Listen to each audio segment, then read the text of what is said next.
folks. Welcome to the REtipster podcast. This is Seth Williams. Today's episode is episode 216. You can find the show notes for this episode at retipster.com/216. In this episode, you're going to hear a live interview that I did with my friend Dustin Heiner of masterpassiveincome.com. We actually recorded this interview at PodFest. It's a conference for podcasters. We did this in Orlando, live in person. But interesting thing about this podcast, they had these little podcast booths set up that we could go and sit and record and just see each other face to face. But unfortunately, there were a bunch of people in this room, and a lot of people were like talking over us in the background and created a lot of background noise. And as a result, the audio quality actually wasn't that great, even though it was supposed to be great. So just want to go ahead and apologize up front. The audio quality you're going to hear in this conversation is not as good as it normally is. Kind of sounds like we're in a tin can, and I kind of sound like my nose is plugged the whole time. That's what my editor had to do to try to silence all that background noise. So it's still a great conversation. I hope you enjoy it, and we're going to dive into that right now.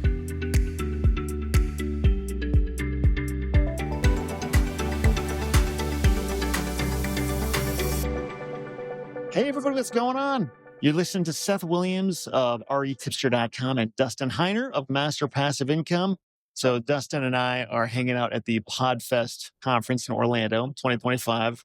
It's a conference for podcasters. And you have two podcasts. Yeah, I got two totally unrelated podcasts. Would you consider yourself a YouTuber or a podcaster? Or both, maybe? Yeah, I mean, both. But I think the YouTube thing is what I've tried harder and spent more time on. So I don't know. It was like 2 years ago. Maybe even longer, maybe 3 years ago. I sent you a quick message. I'm like, dude, your YouTube is awesome. Like, your videos are really, really good. But then you have two podcasts now. You have one YouTube, two podcasts. And it's interesting. Like, once you develop the skill set and just the knowledge base of how to do it, like, it becomes exponentially easier to do it again, even if it's totally unrelated. It's just like, hey, like, I can do that. The average person can't or won't do it. Just like buying your first house, buying your first piece of land. Once you do it, like, you've proven to yourself that it's possible and you're not scared. Yeah, you're going to be scared, but you're not going to be as scared as that first time, like hitting record for the first time on a podcast, or, sending that first offer into somebody, or sending your first direct mail. It's scary and nervous, but just like riding a bike, you get used to it. It's like, it would almost be a shame if you didn't do it again, because like, it took you so much work to get first base. Like, why not keep going to the next one? Well, I know that my listeners for my podcast, the Master Passive Income podcast, yours is REtipster podcast. You have Storyline podcast. You coach people how to invest in land. I coach people how to invest in single family homes. Started thinking, how are we going to take this conversation? Because we think of our audience, where they want to hear. Well, this is what we've learned at PodFest. People come for the content, but they also stay for the host. They stay, they want to keep listening to the host. And this is so amazing. So I put on an event for my community, and I bring my friends like you and other investors to come speak. We have more people coming to see you at events. And you and I have even been at conferences that other land investors, they're like, hey, I'm here and I'll be here for like an hour at this one restaurant or something. If you want to come hang out, people fly just to hang out with you for like 30 minutes. Amazing, man. It's amazing. But yeah, it's crazy. Let me ask you, those people that do that, obviously they're land investors or they're investors that want to connect with you.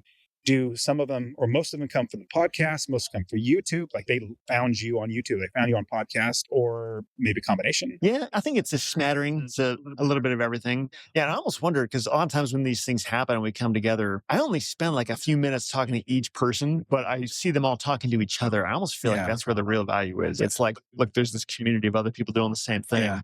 It's really cool. They probably find me from all kinds of different places. So the Storyline podcast, my kids love it. They really, really love it. I don't let my kids consume lots and lots of media. And so when they listen to the podcast, they're still kind of young at heart too, because we don't let them just watch and consume anything. And so when the new Storyline episode comes out, they're all excited. Yeah, you're like one of the early adopters. When I first started talking about it, you just totally dove in. It was awesome to hear that your kids were liking it. And yeah, it's a ton of fun. It's kind of weird because I can just make this stuff up. Like, there's kind of an endless supply if I have time to just make up stories. And it's cool to see that people like it. I can't do that. I literally do not have the creativity to create something. Now, if I forced myself to sit down and do it, I probably could.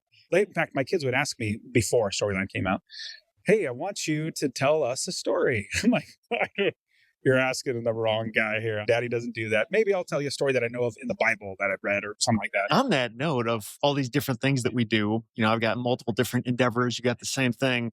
When I think of you, I think of Master Passive Income, Successfully Unemployed. And each of those things have their own like YouTube and podcasts and stuff. You've got Rubicon, which is really turned into a big thing. You've got your rental properties, which is where it all started. Which of those things is like the most impactful? Or like if you were forced to only do one of them, like what would be the one that you'd say this is the most worthwhile of everything? So the Real Estate Wealth Builders Conference is terrific. We connect so many people. I've seen so many lives change from it, but it would not be here if it wasn't for this one other thing. Master Passive Income, all the coaching, we got thousands of students now becoming successful investors, buying real estate, graduating like playing Monopoly. That's great, but it would not be here if it wasn't for this one thing. And I know YouTube is not doing much. Yeah, I do get people coming and watching YouTube, but if it were one thing, it would have to be the podcast. Master Passive Income podcast. Number one, I put the most, I would say, passion into it, but it's what I really enjoy doing. But I also put passion into it, and I really try to help and educate people. And with the Master Passive Income podcast, it's literally 90% a solo show. You've been on at least 4 or 5 times, a lot, because we're friends. And I was like, hey, let's bring you on, see how you're doing. And so the podcast, because as I wrote a blog article, I would see the analytics a minute, maybe a minute and a half. They stay looking at my stuff and then they're gone. I do get some people that want to connect after that, but YouTube, let's say I make a 12-minute video, literally teaching, if you want to X, Y, and Z, they might stay 5 minutes, maybe 6 minutes. I know yours is probably better analytics, so you're really good at it, but the podcast, let's say 100% of the people start, 30 minutes later, whenever the podcast episode's done, I absolutely have 80% of the people still listening to the episodes.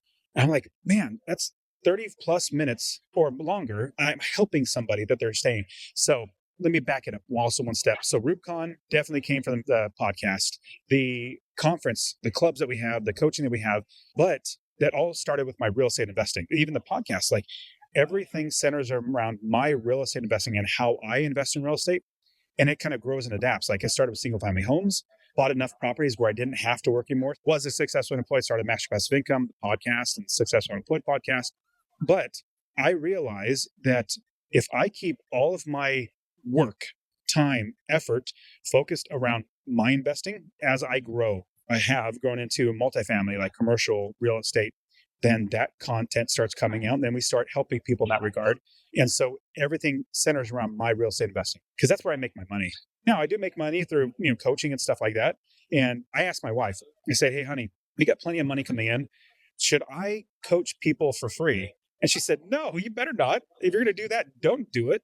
Just stay home and homeschool the kids with me. And I was like, that's valid. Yeah. That's the thing about coaching is I think a lot of people don't understand. It's actually kind of a costly thing for the coach when you consider the time they put into it, what their time is worth, and also like how many years and what they had to go through to have the knowledge that they can then deliver through coaching. Like there's a lot that goes into it. I think a lot of people don't necessarily see that. They just see a big expensive price tag. And well, just like you bring in somebody who does HVAC, heaters and air conditioners and stuff.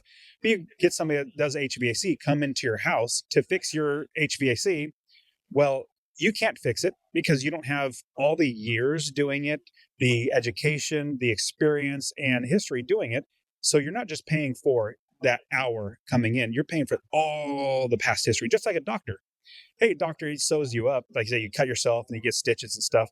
You're not paying for those stitches specifically, as well as the hour or 30 minutes or what. You're paying for all of his extensive history and experience to get to that point, to be able to take care of anything you need. And so that's what's interesting about coaching.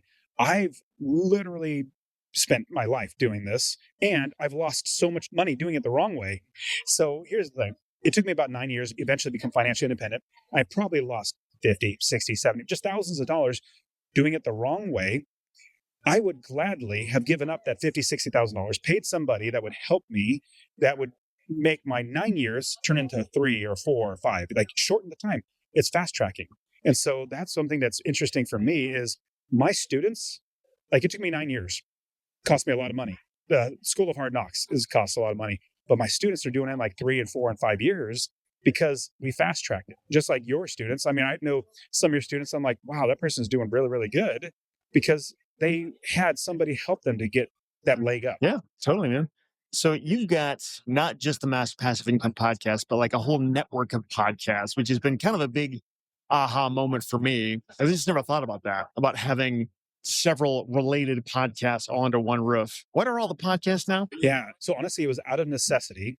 So I'll answer your question, but I'll get to reason why it's out of necessity. So there's Breakthrough Investor, Charles and William, my students who are coaches. I was like, you need a podcast because people need to learn from you too. We have the Passive Income Life with Zach Zimmer. He is just like me in investor status, like meaning we just make our money through real estate.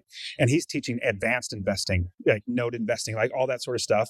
We have Real Escape, kind of play on words, Real Escape Investing podcast. That's Terry Shower. She's up in Canada. So if I have any Canadian students, I send them up to her and vice versa. She sends people down here. We also have YouTube Passive Income. I have a good friend that teaches passive income on YouTube, and he's great. He wants to be a part of it. Let's do it. Then we're also creating the Master Passive Income Espanol, because there's a lot of Spanish speaking people. And I have a student who's doing so well and wants to be a part of it. But it came out of necessity. And what it really was, I knew that people wanted to learn other things other than single family homes. Maybe they want to learn Airbnb. Maybe they wanted to learn apartment complexes, whatever it might be. And I personally did not want to coach those things, or I didn't want to talk about those. I don't want to talk about multifamily because I don't feel like I'm an expert. I have a couple of them, but at the same time, they're better people. We also have one more, the MPI Multifamily podcast, where it's all about commercial real estate investing. And it was out of necessity because I had so many people wanting to learn more, but I'm limited and I don't want to teach that stuff. So I just grabbed people that said, hey, I want to be doing what you're doing. I want to help people. And I said, hey, here's what we could do. And that's how it started, out of necessity, because people wanted it. I wasn't going to do it. So let's bring other people in. And now they're the experts too. Yeah, that's awesome. I think REtipster is easily poised to do this. In fact, we're chatting about it, that REtipster is a lot about land. But I mean, I think people, obviously they go there for land. There's so much more in there that's not just land. And I think the only thing that's needed for you is to have some other people around you. It's kind of like with me, like you stayed at the Airbnb, but there's 7 of us. And so staying there, you see how it is when you get the right people. Let me ask you, do you think that there's somebody, one person inside of your audience now that you, either students or audience, that may have something to offer? Absolutely. I've already plotted out 4 different podcasts we could create. They just kind of go down different angles. I mean, maybe they have to do with land investing, maybe not, but I know there's definitely interest in our audience about these things. So it's like one of the first things on my list when I get back is to start exploring that, talking to those people and say, hey, do you think you'd like to do this about this topic? And some of these people I have in mind, I'm almost positive they would say yes. Others, I'm not totally sure, but it's just a great idea, though, to leverage the existing audience and a lot of the expertise that I don't necessarily have. I have some, but they're way smarter than I am. So why not let them? Yeah. And somebody listening to this might be thinking, well, what would they have to gain? Are they going to get paid? What do they have to gain? But I kid you not, just by being around you, they're going to have so much to gain just because, hey, Seth, this is what I'm going through. Do you mind if you help me out real quick? Well, yeah, we're friends. Of course, I'm going to help you out. That's what I do with all my people. But at the same time, having an awesome REtipster podcast elevates them up so fast. Like my podcast, Master Passive Income, I have an audience, and my audience is given basically to all the other podcasts. We share with everybody else, and that elevates the host up tremendously because they now have their own audience, but it came from me. They didn't have to build it up from ground up. And now they're looked at as a better investor. Now they're looking at as their network grows. And so honestly, if you were to ask me, hey, Dustin, would you want to do, but I'd really have to think about, maybe I might want to be a REtipster because that would elevate me even more. And so anybody think you know what, I might have something to offer. Man, you get so much in return by being around people that are doing it. Yeah, for sure, man.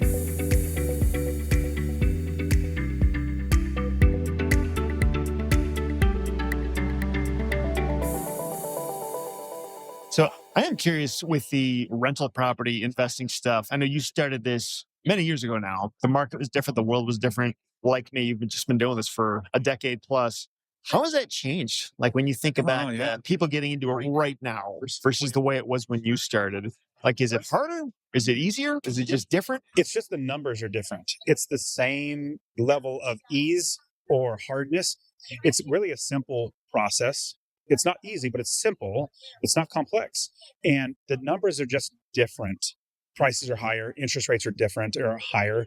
You need to work a little harder to find a good area that has good price to rent ratio. You hopefully buy the house for a little bit lower, rent it for more, so you make passive income, make cash flow every single month. And so what I've seen in the changing is people that want to be an investor, they feel like they're out of the market because prices are too high, interest rates are too high, and all that sort of stuff. Well, it was very easy back in 2010, 2012, when it was really just stumble on a house and make money. But when you're at, I think, it seems like the top of the market, it's much harder. So you have to do investor type stuff. You got to get on wholesalers' phone lists. They're going to call you, hey, I have a property. You want to buy it? You have to do direct mail. I know you guys do lots of direct mail, which my people can learn from that. Very rarely do we direct mail because we have wholesalers. They are the ones that do all the work. Most people, and I had a job. I didn't have the ability to just constantly be talking to sellers and sellers. If a wholesaler, and if you don't know what a wholesaler is, somebody who finds a seller and then they find a buyer and they put them together and they make money, kind of like a realtor, but without a license. Well, if a wholesaler came to me and said, hey, Dustin, I have this property. Would you want to buy it? I'll look at it. I don't care if they make $5, $10, $15, $20,000. I don't care if the property I buy makes me money in cash flow and I'm not overpaying. Give you an example. Let's say a going rate for a certain property is $150,000. Well, if they get it for $60,000 and they mark it up $20,000 and I'm paying $80,000, I'm in $100,000, but it's worth $150,000. I'm like, I don't care. You did a great job. You got the price low. You're getting paid for what you want. So the only thing that's changed is the numbers, but the simplicity has not changed. It's harder to find because there are more people that are investing, and people that don't know how to invest are investing, sadly enough. They listen to the TikTok and Instagram gurus and say, oh, I could buy an Airbnb for $800,000 and make a full-time salary by renting it out. Like, sadly, you're going to get hurt. One quick last thing I'll say is if somebody's going to the Airbnb route, it's totally great, but just realize how saturated everything is. 80,000 Airbnb or short-term listings in Arizona. So if you're thinking, I'm going to buy an Airbnb in Arizona, I'm like, it's so saturated. So those are the number one things that I've seen. But one quick last thing, people might say interest rates are so high. My goodness, that's really hard. Like, no, it's not, because I don't pay my interest. I don't pay my taxes. I don't pay my mortgage. I don't pay for repairs. I don't pay for my property manager. Like, I don't have to get a job to do that. My tenants pay for that. So I have the rent. I make sure my expenses are lower than that. That's my cash flow, the difference, before I buy the property. And then when I buy it, I make sure those expenses are paid for. The comes in rents, and I pay it out to everybody else. Yeah. Yeah, just talking to Zach Zimmer, and he's talking about the rent to own strategy. Do you ever do that? I have probably about 7 properties that are rent to own.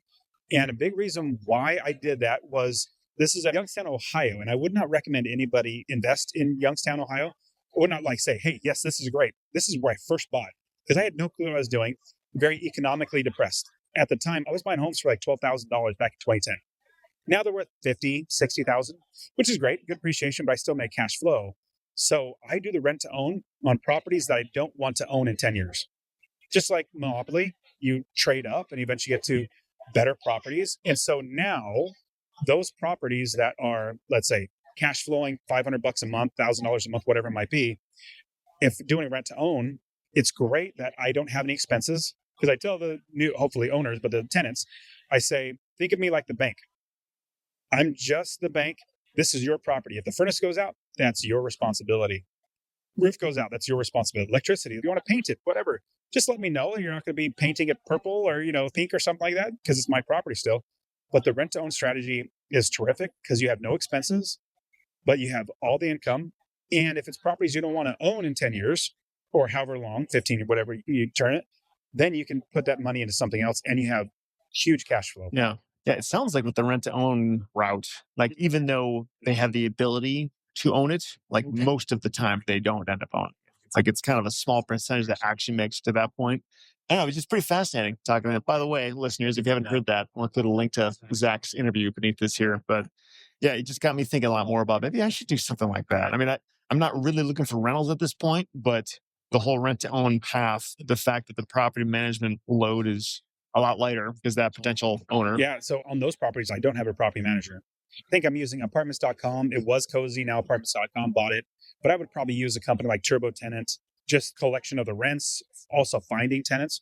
Those work out really, really well. But yeah, I love not having expenses. That's a really big deal, not having expenses. Now, you don't have the property in however long the term, But yeah, ongoing, you don't have any ongoing maintenance, pay for a property manager, all that sort of stuff. Here's one quick last thing too. If like Youngstown, it's very economically depressed. Well, if everybody's a renter, nobody cares about the neighborhood. So neighborhood just keeps going down. If people own, they actually have pride of ownership and they want to take care of the property. Does that make sense? Down.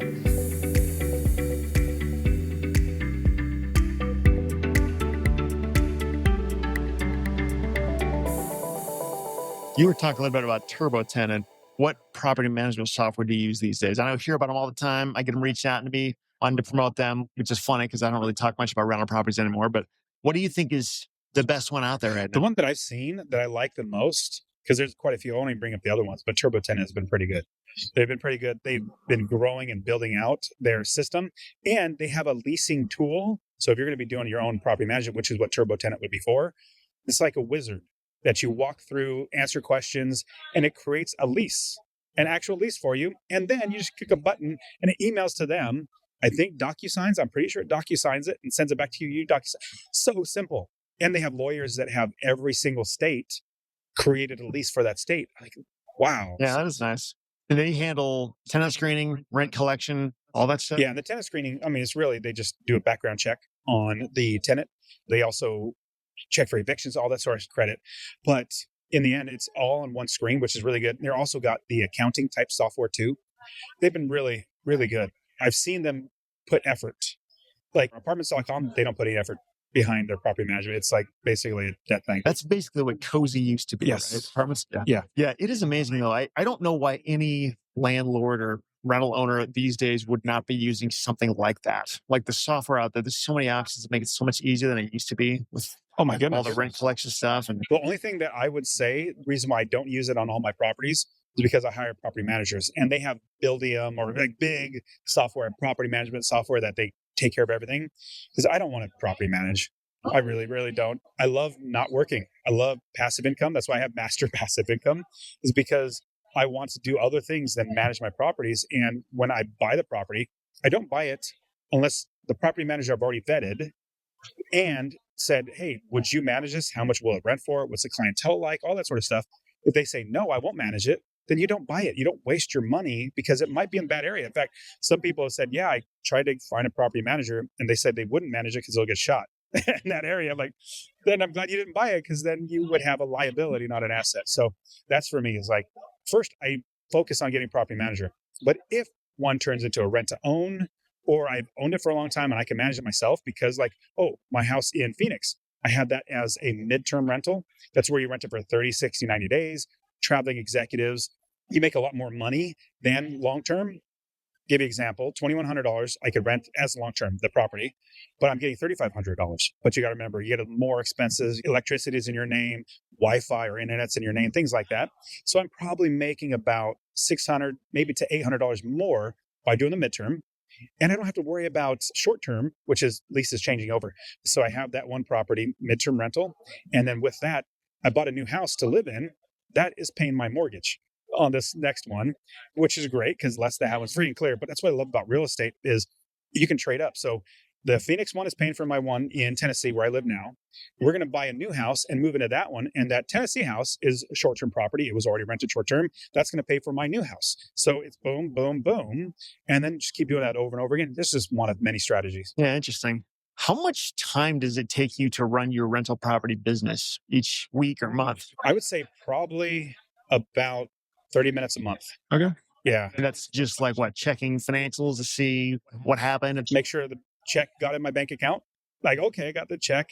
Look at the statements, see if there's anything going on. Because even though you try your best to find a really good property manager, because they're like, you're a quarterback. If you don't have a good quarterback on your team, it's going to be bad. So my best property managers I keep, and the bad ones I get rid of, and I find a good one. But then you just look and make sure that they're doing everything you want them to do. But just by looking at the statements, that's literally all you need to do. Did rent come in? How are the expenses? And then put it away and go back to doing other things. That's honestly how I was able to build Master Passive Income, RubeCon, the Real Estate Wealth Builders Conference, all that sort of stuff. And podcast, talk to great people like you and make new friends. It's because I didn't have to focus on my business. Zach, on the other hand, the one thing I'm trying to help him. So definitely everybody should go back and listen to Zach's episode. He's been investing for a long time, just like me. But at the same time, I was trying to help him. I said, you know what? You have your rent to owns and you manage those yourself. He says, well, 3/4 of the year, I don't do much. But what about that 1/4 of the year? You're doing a lot. Like you have an active work, getting tenants out, getting new people in, all that sort of stuff. Why don't you hire somebody, a property manager, to make sure it gets done? He's, well, let's say 40 properties. I'm going to be out $5,000 a month. That's $60,000 a year. I can make that. I said, but if you think about it, to scale, your time is the limiting factor. You don't have enough time to get to 80 or 100. If you got to 100, you don't have the time personally to get there. So you're going to be stuck at 60. And then you're going to be busy all year long. How much better would it be take that 60 grand, bake it already into your expenses because I'm going to pay for this before I buy it. And then you hire an entire employee. So he lives in Akron. $60,000 a year for somebody who lives in Akron is really good money. I mean, that's great money. And you can have a full-time employee the entire year doing work for you, and then you can continue to scale your business. Yeah, interesting.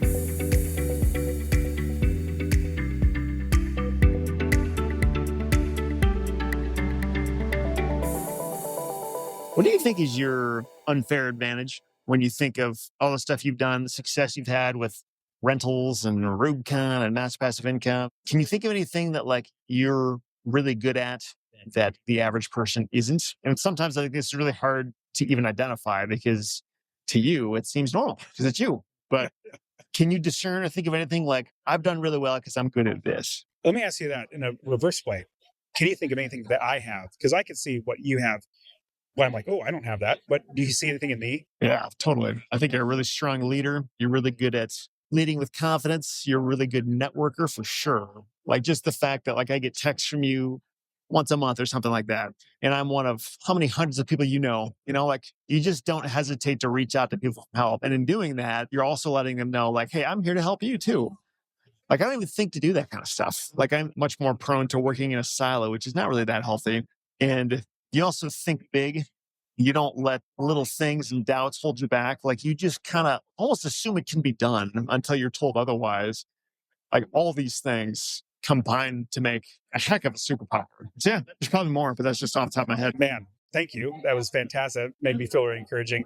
And then for you, what I'm seeing is that how diligent you are. Like I'm pretty diligent, but you are above and beyond. And then seeing the detail, and it's not just detail, because I'm pretty detail oriented, but the preciseness, the quality of like the YouTube videos, and you're teaching people, like you get right to the point, you cut out things that don't need to be there, all that sort of stuff, but you're so focused. And that's something that I admire is like, man, look at what you built. Like for REtipster, like you say, no, I'm going to get this done. This is going to be the best quality. Would you consider yourself a perfectionist? Maybe in some respects. I mean, more so than the average person, I think. Yeah, maybe. Because it seems like you don't put out anything that's just like, oh, he just threw that out there. It's like, no, I intentionally made sure this was ready. AMS's standard of ready is like high quality.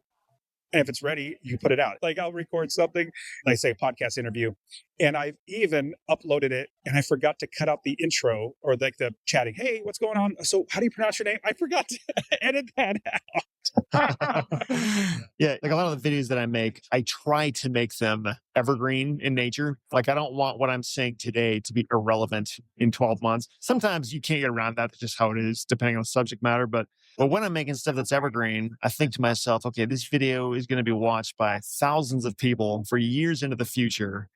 When I think about it that way, it's like every little dumb thing I said in there that doesn't need to be there, it's now multiplied by thousands of times. All these people are having to listen to me drone on about stuff that doesn't matter and go maybe even too far sometimes, where I really try to like just make it a super lean delivery. It doesn't always work, but that's just sort of the mindset I go into it with. That's great. So let me take that in a same direction, but ask it in a different way. So thousands and thousands of people, it's going to be out there. Like once it's on the internet, it never gets deleted. It's always there. But what about Luke and Nora? I assume everybody knows your kid's name, but what are you going to do that's going to help Luke and Nora to have your level of success in, let's say life too, but like business? You have real estate investing. You also have REtipster. What are your thoughts with that? I'll give you quickly what I've been doing while you're thinking about how you're going to do that, or you are doing it. My goal was to help each one of my kids before they turn 17. So when they're 16, to buy their first rental property. Now, getting a loan is going to be really, really hard. So obviously It's a benefit that their dad is there, but I'm coaching them. They're going through the exact same thing that all my students go through. The course, they're learning all that sort of stuff. They do have their own savings. Like Ellie just bought her first property, and it should cash flow about $250 a month, which for a kid, that's great. And she has saved up $2,000, which is not enough for a down payment, but you got me as a dad. So I'm going to do what things I can to help. But I said, hey, Ellie, and this is true for all my kids. We have 5 kids now. We're very blessed to have 5 amazing kids. All the money that you make in passive income, you can't spend it. That's the one criteria or term that I have is you can't spend that money, because if you're smart and you do what I tell you, is we keep that money in there, we save it, and you make other money outside, and then we buy another property. Let's say we buy 1 property a year at minimum. You're 16 now. By the time you're 26, you're going to have 10 properties, making you a minimum of like $5,000 a month. Do you have the fortitude and the delayed gratification, self-control to be able to do that? She said, yes. I'm like, okay, we'll do that. So every single one of my kids, we're going to be doing that. So loaded question, because I gave you what I'm doing. But yeah, have you thought about how you're going to help Luke and Nora to become successful? That's a great question. I feel like I have not thought about it enough. And I think my excuse is that they're still pretty young. They're like 8 and 10 years old.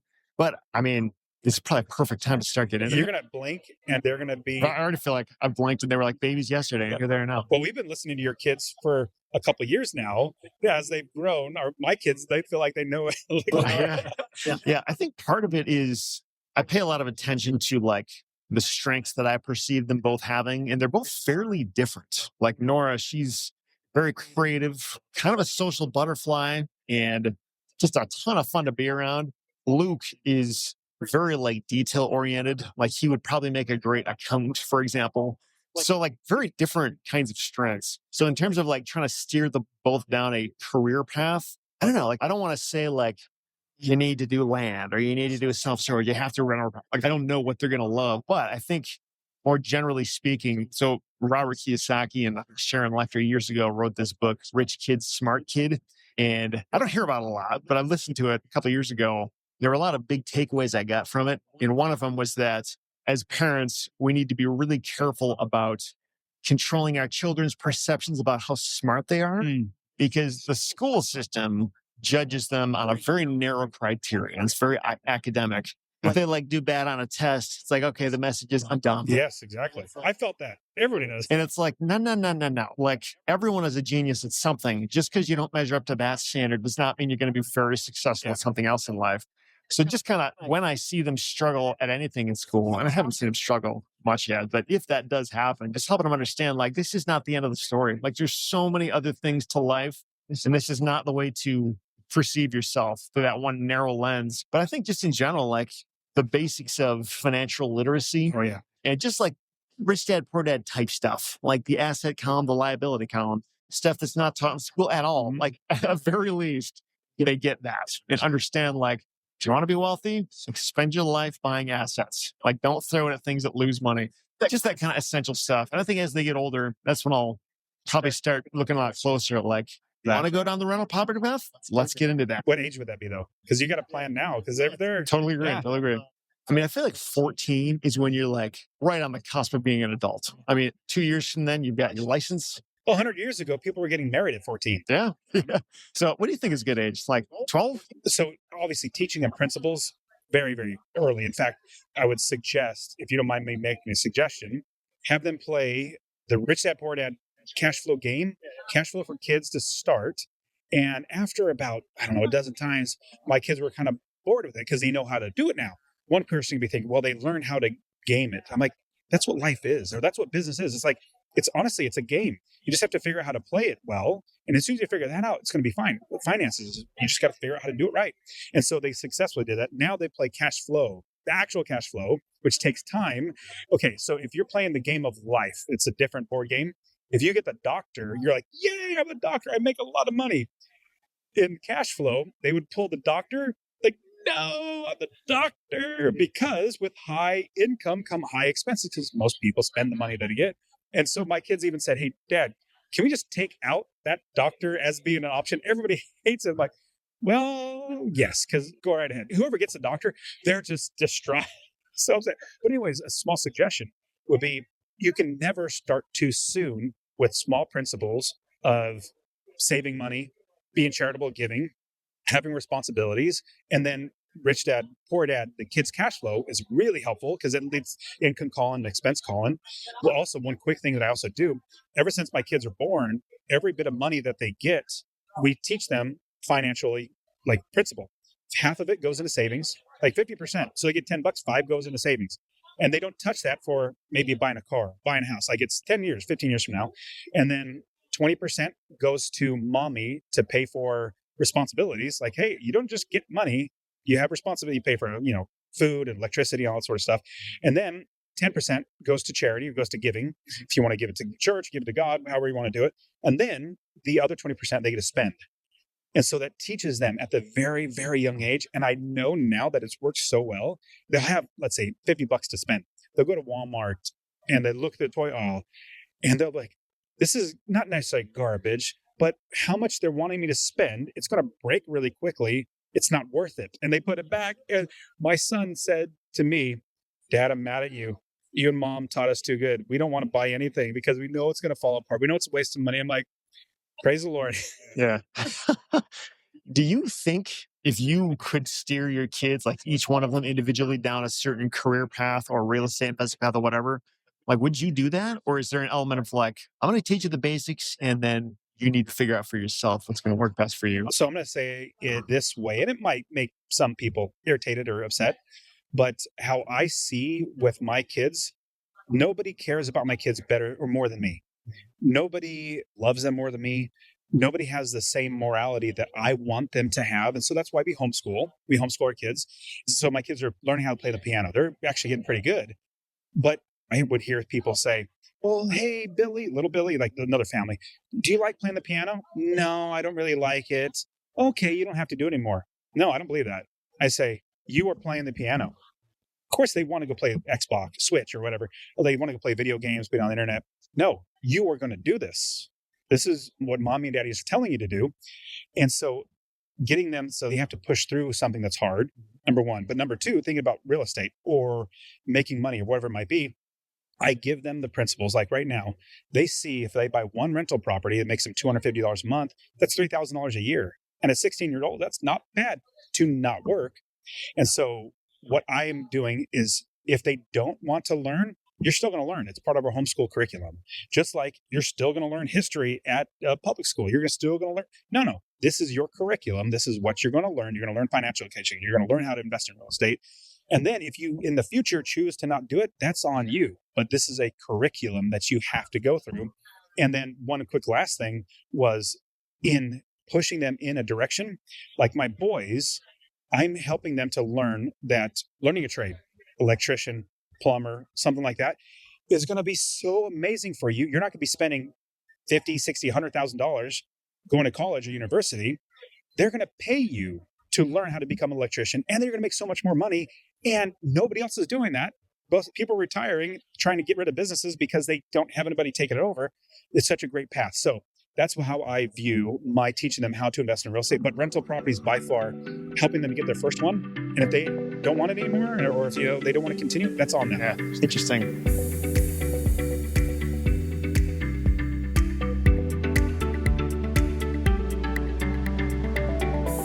Well, I know in your personal career path, so you used to work, it's like a government job, kind of a desk job, white collar thing. Mm-hmm. During that, you had started to buy rental properties and eventually stopped. I forget. You get laid off? Yeah, I get laid off. Yes. After our fourth child, I get back to work after paternity leave for like 2 weeks, staying home. On a Friday, I get a call like, my goodness, I just had a fourth child. You laid me off. So yes. Yeah. So like knowing how it worked for you, like that career path of going to college, getting that kind of job, getting rental properties, here you are today. What if you had been told back then, no, let's do trades instead? Do you think that would have been the right decision for you? Like, do you ever wish I shouldn't gone to college? I should not have gotten that white collar job. I should have become an electrician instead. I had two different paths because my dad was a contractor. So I actually did framing.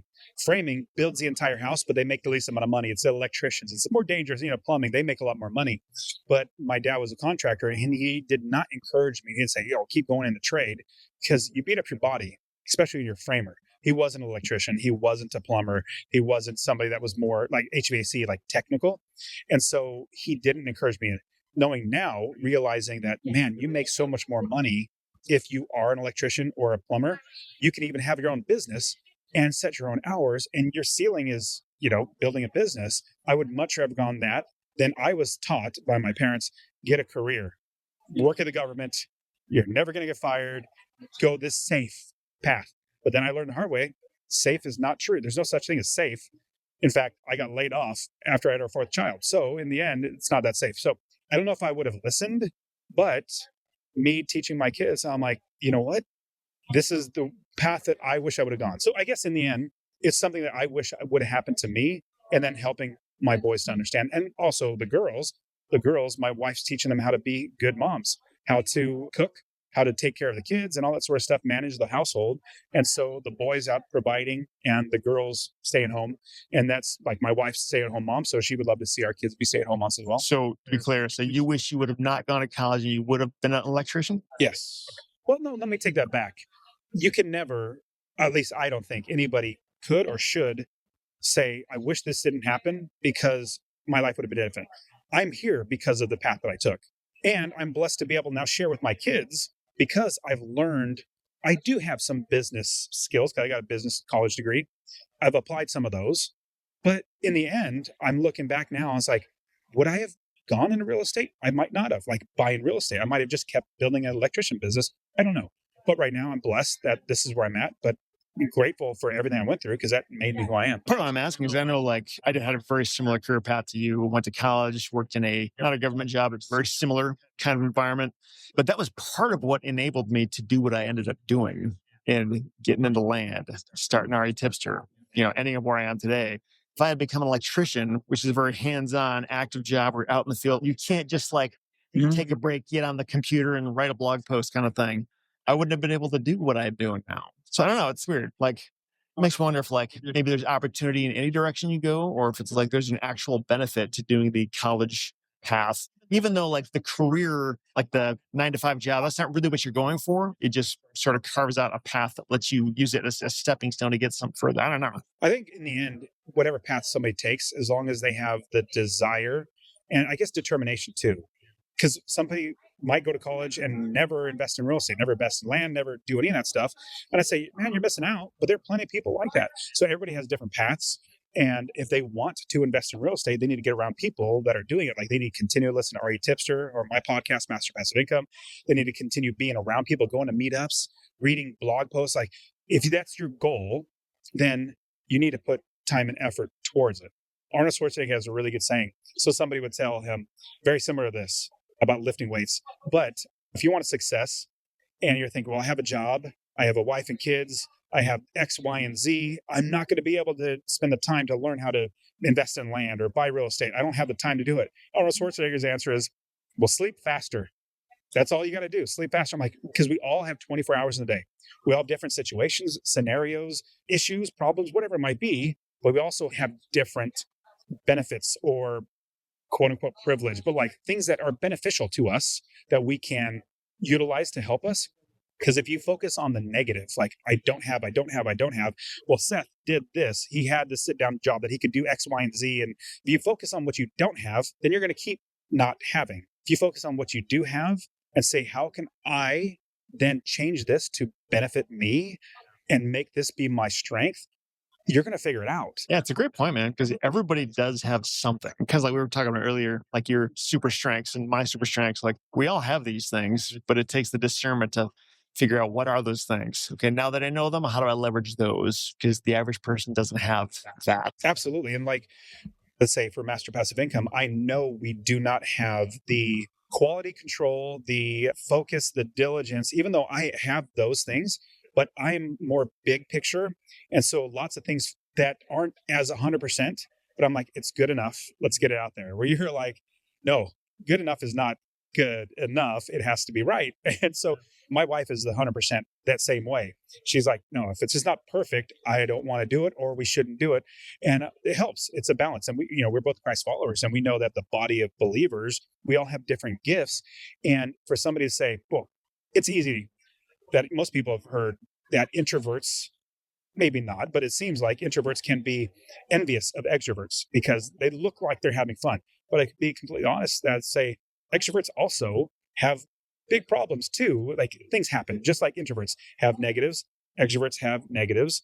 And so what I found is that if you're introvert or extrovert, you need to lean into whatever it is, not just like extrovert always being out with every single person or introvert always being inside and not being like my brothers. Like you guys are very, very similar. Is it definitely an introvert? He loves working on his business. Like I asked you, what's your favorite thing to do? I like doing my business. I'm like, wow, that's awesome. My brother's the same way. And so we all have different gifts. But if we lean on our gifts and make those strengths as opposed to, well, I don't have, then by leaning into those strengths, you're going to make those be super strengths. Yeah, man, for sure.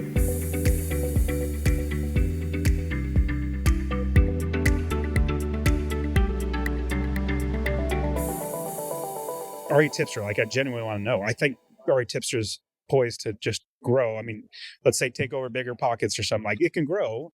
But honestly, the limitation is you, just like me. My limitation is me. Everybody's limitation is ourselves. We need people around us. But like, what would be your, I don't know if you have it, but like, if you can make up right now, 5-year vision, where would you like to see REtipster in 5 years? Yeah, that's a good question. I feel like I'm actually having a lot of light bulb moments here at this conference we're at, but I think I definitely have to do a better job of leveraging other people, which is like, it's not that I haven't done that, but I think maybe I need to selectively pick the right people, get the vision, and they just don't need as much oversight because they're just doing it right in the first place. And I think I just struggle at looking at the world through that lens. Like I'm not even looking for it, but like it's totally there. I can think of like at least 5 or 6 people off the top of my head right now that would be great to work with. So I think it's just understanding like you're limiting yourself, Seth, by just making everything kind of pass through you. Like there's only so far you can ever get with that. I am doing some of this, but I think there's a ton of room to do a lot more of that. So in terms of a 5-year vision, it would probably be, leveraging other people. And frankly, like I've never been great at 5-year visions. For me, it's more like 6 months. Like, where's this going to be then? And part of that I think is somewhat useful because the world and the internet changes so much in 5 years. Like it's almost pointless to think of what the world's going to look like 5 years from now. But yeah, I think it would be leveraging the strengths of other people to grow this far beyond myself. Yeah. And I found too that if you focus not on either money, dollar amount, let's reach this money, or the amount of money, or let's say we need to start a new podcast and that's the goal. Well, you're missing out on both of those. You're missing out on what's the real reason why we do it is the people. If we miss out on who we're trying to reach, what we're trying to reach, like the audience or whatever, then we miss out on the bigger purpose. Because if you miss the people, then there's no point in doing it. So what I love to do, and I'm not at all good at 5-year plans. Like, oh, in 5 years, I want to have this. Honestly, I didn't even know I wanted a conference. I kind of thought, oh, it'd be cool to have a real estate investor conference that I would want to go to. Most of them are sales pitch and run to the back, and I hate those. So I created the Real Estate Wealth Builders Conference because it's the opposite of that, where it's all community, helping people, kind of like FinCom, where you and I met.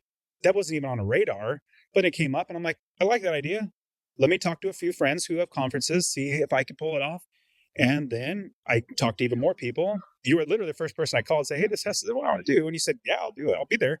That, give me the green light. Let me move forward. So 5-year, no, I honestly don't have that ever. But in the meantime, every single thing that I try to do, like I want to write a new book.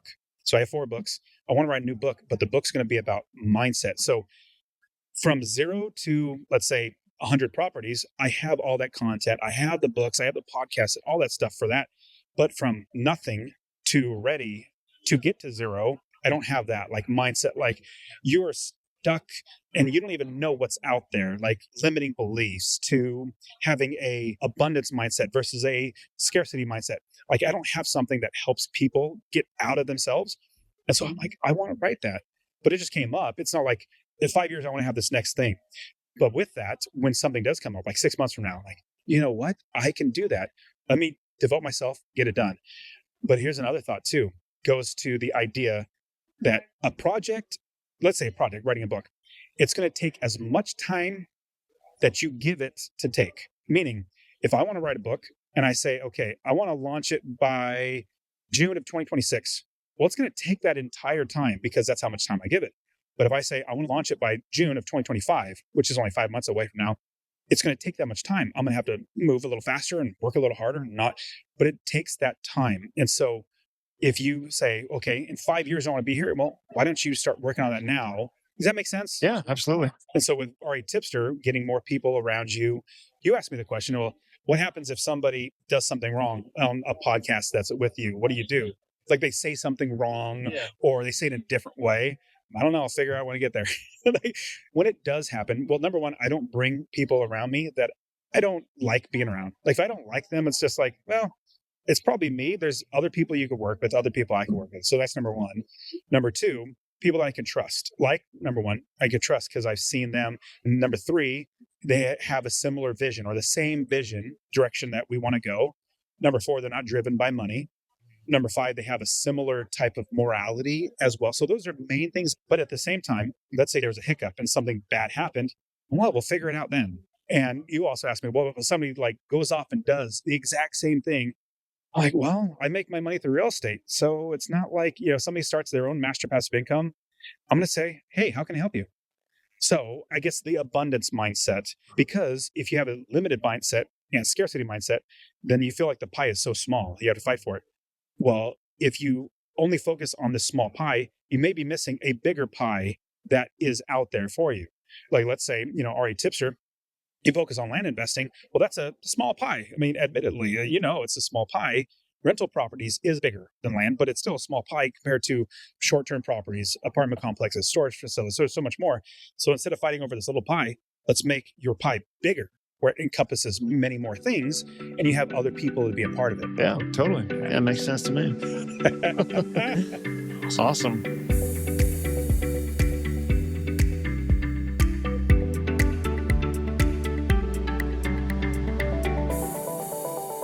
Any of the big initiatives you're working on right now? Like anything people ought to know about? Yeah. And RubeCon's coming up, but anything you want people to check out? RubeCon is definitely on the top of my mind because April, so we're 3 months away. By the way, this is REwBCon.com. Yes. Yeah.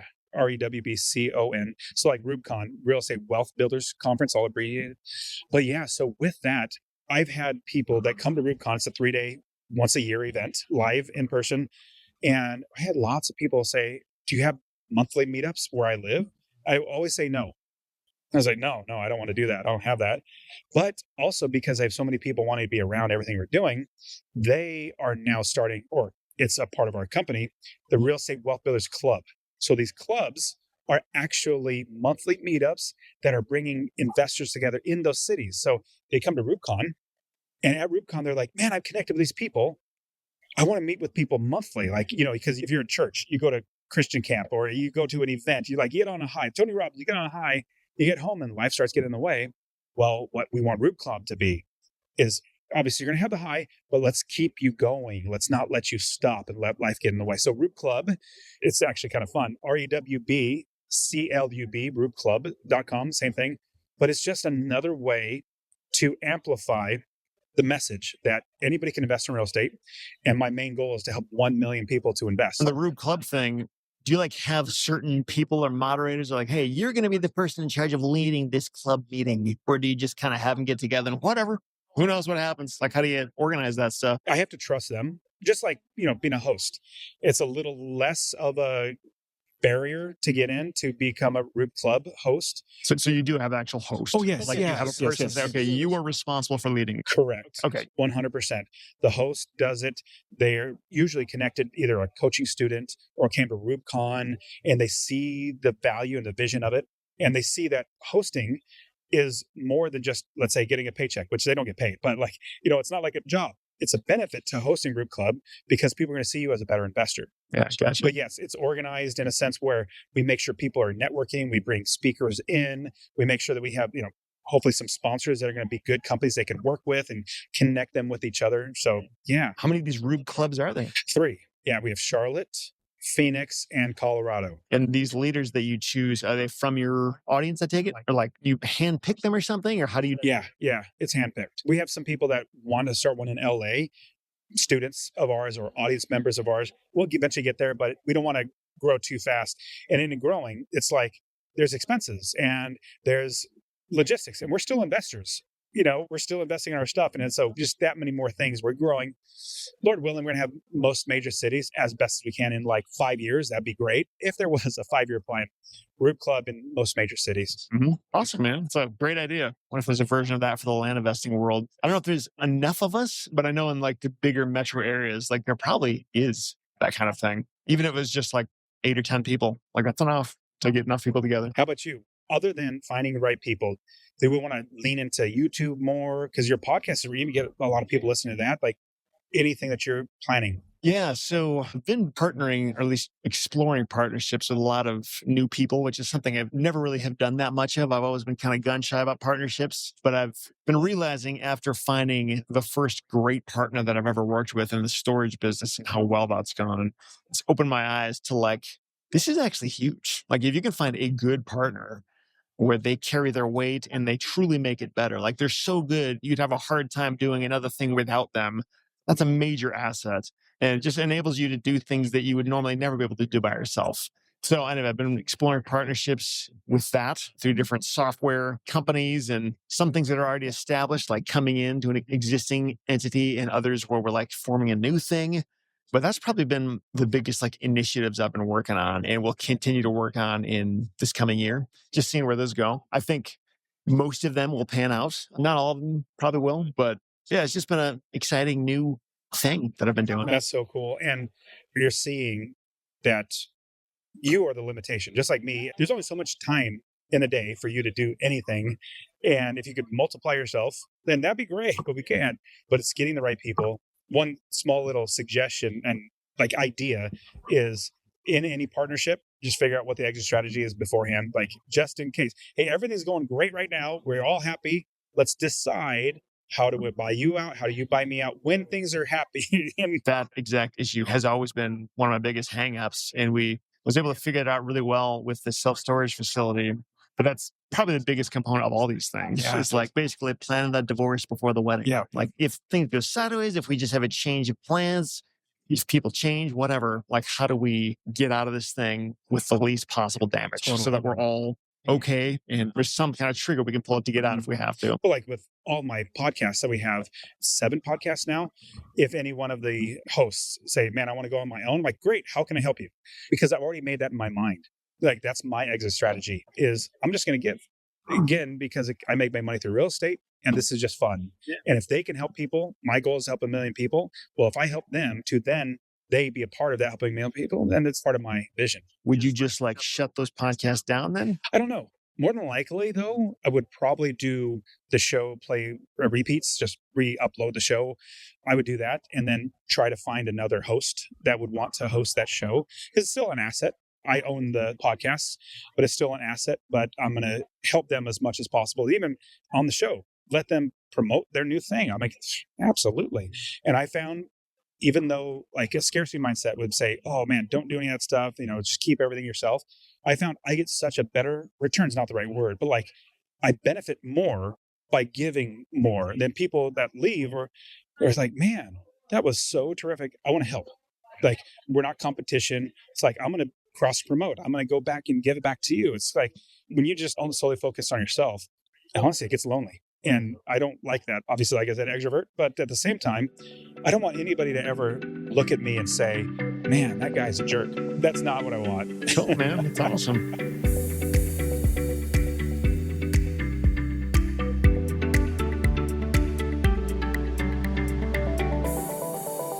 Oh, and I love what 7 or 8 videos you did on the building of your self-storage. I mean, it's a documentary. You should sell it to Netflix.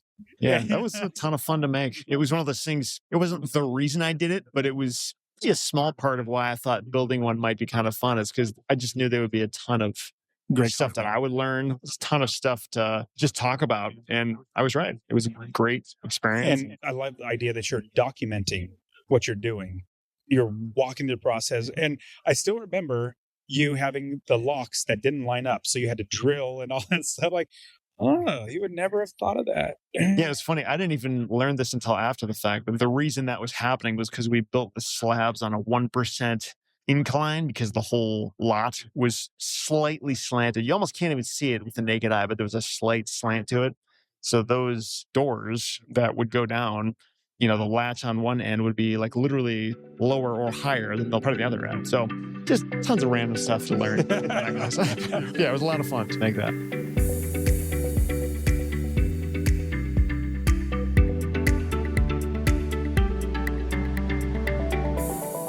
Before we go, because we were talking last night at our Airbnb with 7 guys, super fun. But the question came up, like, if you need to make $1 million right now or this year, what would you do?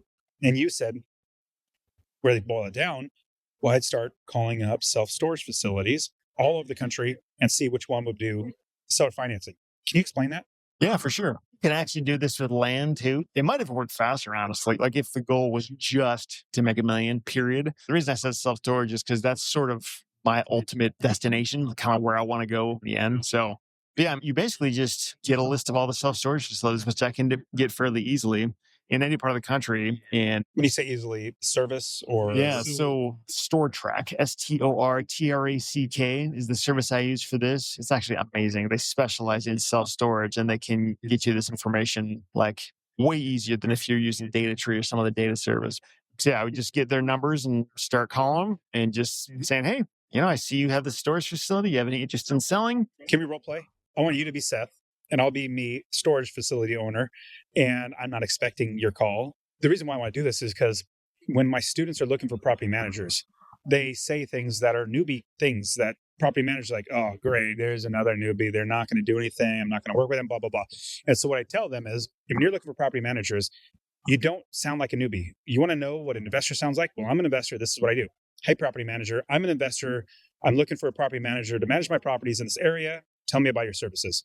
Straight, I didn't validate myself. I didn't put any classifications or whatever. I just put them on the defensive. But that's what an investor would do.